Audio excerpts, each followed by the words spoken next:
simplement, vous voulez quoi que je dise vous voulez que je dise des choses atroces sur Poutine et ensuite, Vladimir, comment ça va? Qu'est-ce qui se passe? Comment ça se passe avec cet accord? Moi, je ne suis pas aligné avec Poutine, je ne suis aligné avec personne, je suis aligné avec les États-Unis d'Amérique, moi. Et pour le bien du monde, de la Terre, je suis aligné avec le monde, moi. Et je veux qu'on avance. Vous voyez la haine qu'il y a pour Poutine. Pour moi, c'est difficile de mettre un accord en place avec ce niveau de haine. Et je le comprends. Mais l'autre face, c'est exactement l'autre côté, ne sont pas en amoureux de lui non plus. Donc la question d'alignement, moi je suis aligné avec le monde. Voilà, je veux que les choses avancent. Je suis aligné avec l'Europe. Je veux voir si on peut régler cette affaire. Vous voulez que je sois dur, robuste, je peux l'être, plus que n'importe qui, n'importe quel être humain, mais c'est pas comme ça qu'on va arriver à un accord, c'est tout simple. Encore une question? Alors, tout à fait, je vais répondre ça. Depuis 4 ans, pendant les États-Unis, on avait un président qui se levait, qui disait des choses dures sur Vladimir Poutine, et Poutine a ensuite envahi l'Ukraine et détruit une grande partie du pays. Le chemin vers la paix et la prospérité, c'est peut-être au travers de la diplomatie. On a essayé de faire comme Biden voulait le faire, voilà, en gonflant les muscles, en disant voilà, c'était ce qui comptait. L'Amérique, ce qui fait de l'Amérique un bon pays, c'est l'Amérique qui entre dans la voie diplomatique. Et ce que fait le président Trump? Je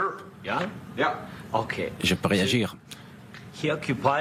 Donc, il a occupé une grande partie de l'Ukraine, Poutine, à l'est du pays, la Crimée, et il a occupé ça en 2014 déjà. Il avait envahi et occupé la Crimée pendant beaucoup d'années. Et moi, je ne parle pas simplement de Biden, mais à l'époque, il y avait Obama, le président Trump, ensuite le président Biden, et à nouveau le président Trump aujourd'hui. Et Trump, on espère, va l'arrêter, mais en 2014, personne ne l'a arrêté. Voilà, il a envahi, il a tué des gens. 2015, 2014, 2014. Moi, j'étais pas là, moi. Mais en 2014, de 2014 jusqu'en 2022, voilà, on avait cette situation en place. Les gens mouraient et personne ne l'a arrêté.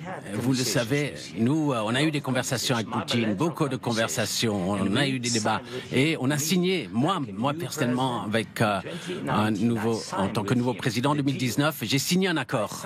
J'ai signé avec lui un accord pour un cessez-le-feu. Tout le monde m'a dit que on a signé, c'était un contrat, avec un contrat de gaz, oui, mais après, c'est le feu, il ne l'a pas respecté, il a tué nos gens, il n'a pas échangé de prisonniers. On a signé pour un échange de prisonniers aussi, il ne l'a pas fait.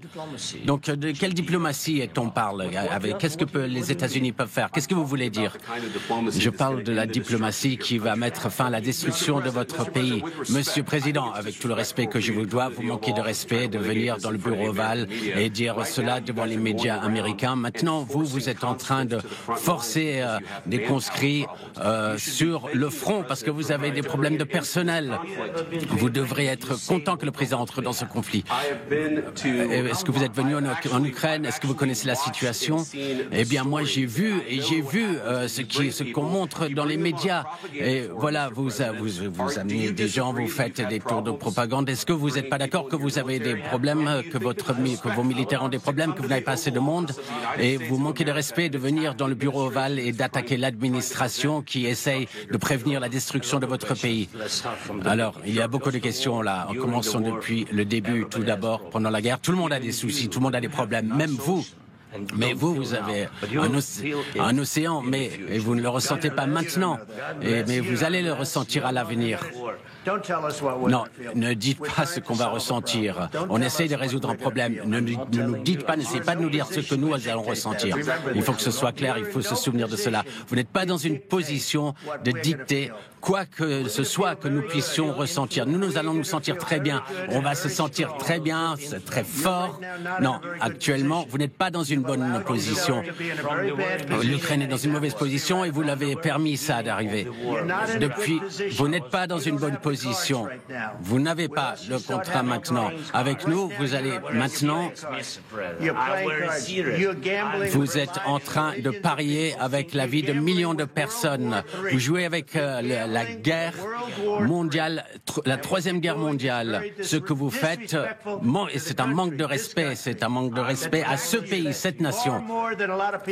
Et est-ce que vous avez dit merci une seule fois ici, dans cette réunion? Est-ce que l'on vous a entendu dire merci?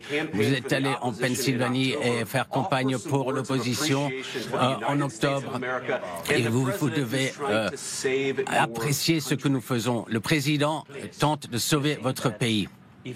Excusez-moi. Si vous croyez que vous parlez plus fort, et si vous parlez fort, vous allez avoir raison.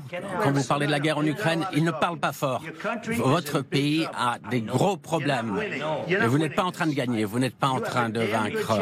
Mais il y a beaucoup de chances que vous puissiez vous en sortir grâce à nous. Monsieur le Président, depuis le début, nous avons été seuls. Et on vous a dit merci. On vous a donné...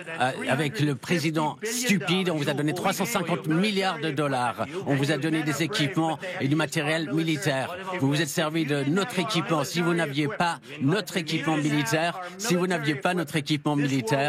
cette guerre aurait été finie en une quinzaine de jours.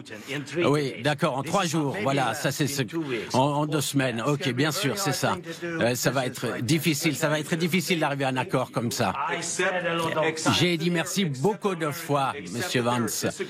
Et il y a des désaccords, il faut l'accepter, ça, il faut qu'on avance, et plutôt que de se battre devant les caméras, vous avez tort, on sait que vous avez tort.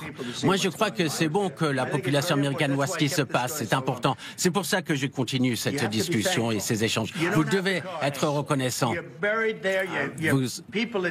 Les gens sont en train de mourir, vous n'avez plus de soldats, vous commencez à ne plus avoir de soldats. Ce serait une bonne chose. Et ensuite, vous nous dites, ah non, moi je ne veux pas de cessez-le-feu, je ne veux pas cesser le feu, moi je veux ci, moi je veux ça. Non, écoutez, si vous arrivez à un cessez-le-feu maintenant, prenez-le comme ça, il n'y aura plus de balles qui voleront et vos hommes ne seront plus tués. Vous ne voulez pas de cessez-le-feu, c'est ça que vous dites? Moi je veux un cessez-le-feu. Vous allez avoir un cessez-le-feu plus rapidement avec cet accord. Vous pensez que je ne veux pas de cessez-le-feu? Qu'est-ce que vous pensez? Il y a quelqu'un qui s'appelle Biden, c'était pas une personne intelligente. Ça, c'était... excusez-moi, c'était avec Obama. Obama vous a donné des armes. Moi, je vous ai donné des javelines pour vous battre. Obama vous a donné des bateaux. Et Trump a donné des javelots, des javelins. Vous devriez être plus reconnaissant. Parce que ce n'est pas vous qui avez les atouts en main. Avec nous, vous allez avoir les atouts en main. Sans nous, vous n'avez pas d'atouts. Vous n'avez pas de carte en main même.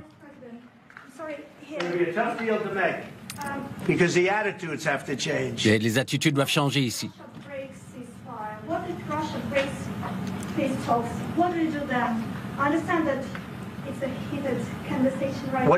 Qu'est-ce que vous dites? Elle pose la question, qu'est-ce qui se passe si la Russie met en place un... Si une bombe vous tombe sur la tête maintenant? Moi, je ne sais pas, ils n'ont pas respecté le cessez-le-feu avec Biden, ils ne respectaient pas Biden, ils ne respectaient pas Obama. Moi, ils me respectent, laissez-moi vous dire. Poutine a fait beaucoup avec moi. Il y avait une fausse chasse aux sorcières. Voilà, vous connaissiez ça, il y avait Biden a lancé une fausse chasse aux sorcières, Hillary Clinton aussi, c'était une arnaque démocratique. Et il a traversé cela, Poutine. On l'a accusé de plein de choses, il y avait une chasse aux sorcières, mais il n'avait rien à faire là-dedans.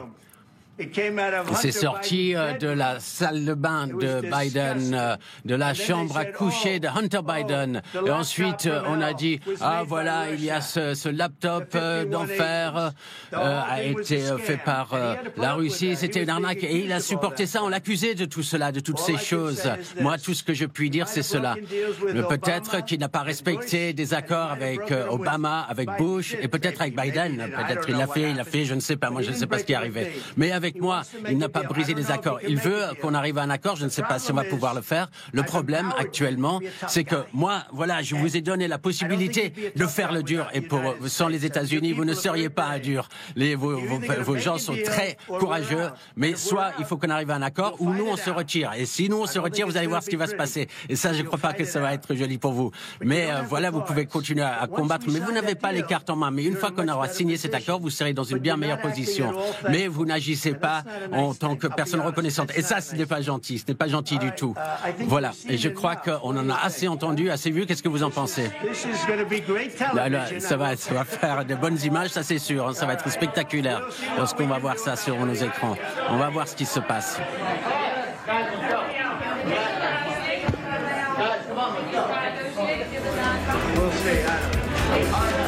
On va voir ce qui se passe.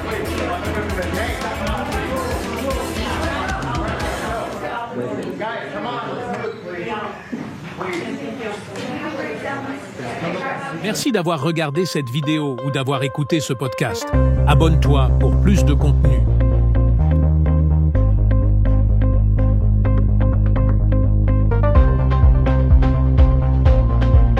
Merci d'avoir regardé cette vidéo ou d'avoir écouté ce podcast. Abonne-toi pour plus de contenu.